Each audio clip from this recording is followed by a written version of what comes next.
that together, that brings together your friends, your progression, your achievements, all of that. And I think that's really what has contributed to the momentum behind some of these communities. Yeah, absolutely. I mean, when you look at just step back history of the industry, we've moved from a place where it used to be that someone built and launched a game to accelerate hardware to actually the things we do with our hardware and with our platform are all in service of making those games bigger. And we think about that across all of the investments we make. That makes sense. Like the consoles with the hard drive in it and stuff like that. That makes sense. Consoles we build, the investments we do with things like cross-play, cross-progression, the things that we're doing with cloud. How do we actually give more options to game creators so they can have the greatest success? I think one of the fun recent examples about this is actually Palworld. You know, Palworld was able to launch, they were game preview, they launched in Game Pass, they also simultaneously launched in Steam. And through the combination of those things, you know, Pocket Pair was able to have this outsized success, and it was the largest third-party Game Pass launch ever. And that's all because we give creators options on. That's crazy. And that's really crazy, like thinking about it, it's like mind-blowing. How they can launch their games.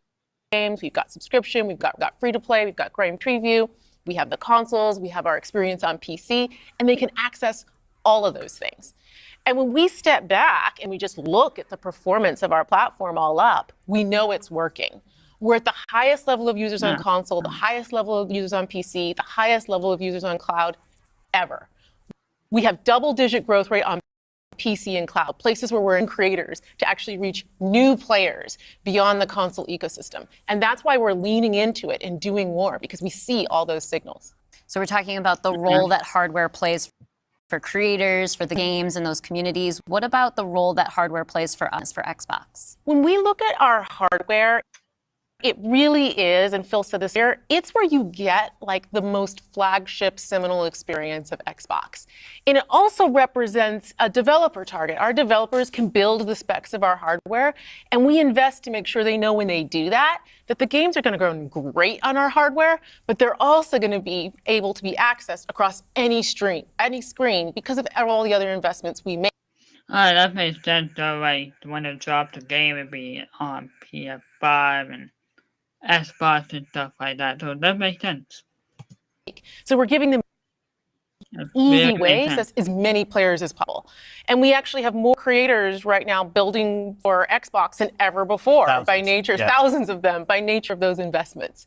And we got more to come. There's some exciting stuff coming out in hardware that we're going to share this holiday. And we're also invested in the next generation roadmap. And what we're really focused on there is delivering the largest technical leap you will have ever seen in a hardware generation, which makes it players and better for creators and the visions that they're building.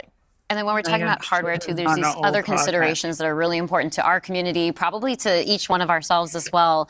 When you talk about library, because I want to dig in on that a little bit more, you know, as we talk about cloud and the wider entertainment industry, there's conversations about stream. What's that impacting how I own my content that I've invested in? So what can we say about our stance around game preservation? Yeah, you know, one of the highlights for me of being in this position was getting to stand on stage when we announced back compat coming to Xbox One. Like, it was fantastic. People were reading the teleprompter before I could read it. Slow reader, and just feeling the energy in the auditorium as we were saying that and online.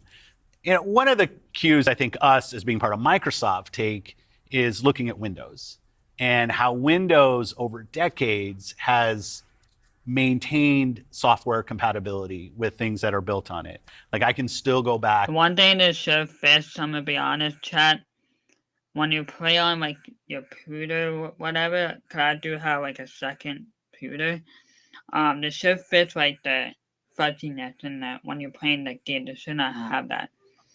I don't know why they do have that. It's really annoying, so they should like actually fix that. That's one thing.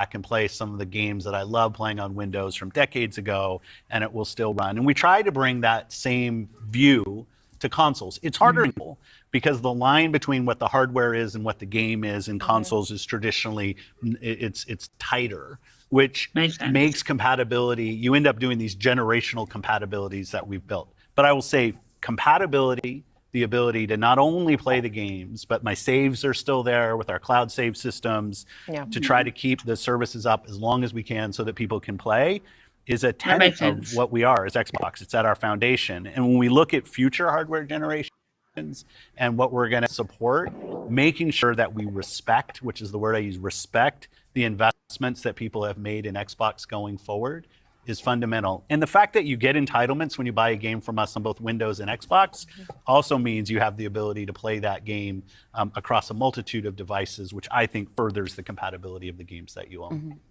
Can we go back to what Xbox stands for today? I think we've pretty much covered all of the elements, but if you could break it down for me. You know, when you play on Xbox, what we're saying is you're playing on a platform where you know the biggest games in the world are always going to be.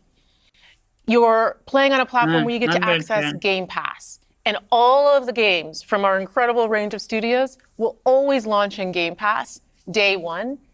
And you're playing on a platform that's dedicated to you, like player-first features, cross-play, cross-save, cross-progression, backwards compatibility, being able to play your games in your library anywhere you want because of the investments that we make in cloud gaming. And so you're playing somewhere where you're investing and you know you get to take the games forward with you and across all of the screens where you are.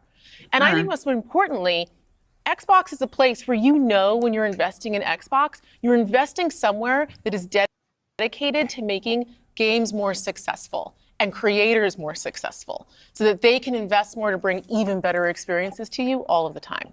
That's cool. Yeah, that investment in the studios is so, and we feel that as part of first party with the platform proximity. You know, it's kind of amazing now to look out across all the studios we've got and just be reminded that. All right, Chad, it's a podcast, Xbox update. So good news, right? Obviously nothing bad happening. I'm just gonna close this. You let me, it's being stupid right now, I don't know why.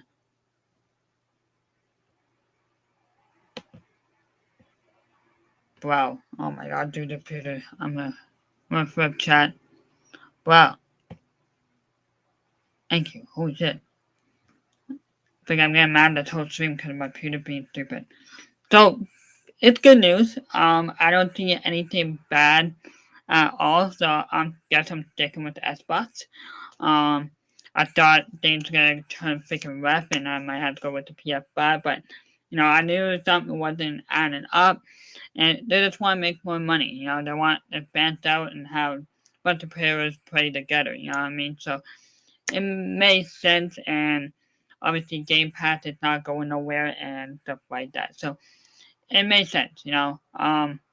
But what do you guys think? You guys think this is good news? You know, that Xbox not going nowhere, you know, not going away, and, you know, you still get to play your games and stuff like that. So I think it's good news, okay? I think it's fantastic news. I was a little bit worried, but I'm like, you know what? I need to watch this. I do apologize. I guess when I watched my live streamer, I got to watch that video first, so I got to read that clip. Maybe I upload next week for a clip or something. I might not upload that, or I want to upload this part of the live stream. So yeah, I'm super excited. I'm super excited for future Xbox, and you know, it's a good news. So super excited. So if you haven't followed me, go for it. I can't listen to any music at the end. I know I do that on Kick, but we can't do that because we're on Twitch and I don't want to get copyright. I don't know what the rules are and stuff like that. So that's the thing. I think I've been talking so long. It's like I'm missing my voice.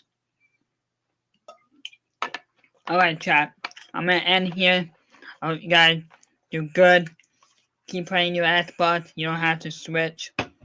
Everything's good and stuff like that. So I'm super amazing.